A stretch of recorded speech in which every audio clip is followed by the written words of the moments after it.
இன்றைய வேத வார்த்தை யோபு 8ஆம் அதிகாரம் 7ஆம் வசனம்.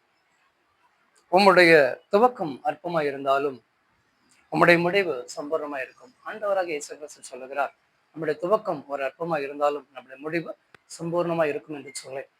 ஒருவேளை நம்முடைய காரியத்திலே ஒரு தொழிலை ஆரம்பித்தவுடன் பல பேர் பலவிதமாக உங்களை என்ன செய்யலாம். ஒருவேளை இந்த தொழில் இவன் செய்கிறானே, இந்த தொழில் எப்படி இவன் மேலுக்கு வருவா என்று சொல்லி ஒருவேளை உங்களை குற்றப்படுத்தி இருக்கக்கூடும். இல்லை என்றால் நீங்கள் ஏதாவது ஒரு கோர்ஸை செலக்ட் பண்ணும்போது, இந்த கோர்ஸ் படிச்சு உனக்கு என்ன ஆக போகுது, இது உனக்கு எந்த வேலையும் கிடைக்காது அப்படின்னு சொல்லி நிறைய பேர் நினைச்சலாம் உங்களை டீஸ் பண்ணலாம். ஆனா இது எல்லாத்தையும் நீங்க மேற்கொண்டு நீங்க முடிவு பரியந்தம் அதில் நிலைத்திருக்கும் பொழுது கர்த்தர் உங்களை வெற்றிகரமாக உங்களை வாய்க்க செய்வார். அதே போலத்தான் யோபுவை குறித்து பார்க்கும் பொழுது, யோபு மனைவியோடு தன்னுடைய குழந்தைகளோடு கூட இருந்தார். தன்னுடைய 10 குழந்தைகளும் சீரும் சிறப்புமாக வளர்த்து வந்தார். திடீரென்று அவனுடைய எல்லாம் குழந்தைகளும் அழிக்கப்பட்டார்கள். அவனுடைய ஆடு மாடு ஜீவன்கள் எல்லாம் அழிக்கப்பட்டது. இருந்தாலும் கூட அவன் ஆண்டவர் மீது அதிக நம்பிக்கை விசுவாசம் வைத்தான்.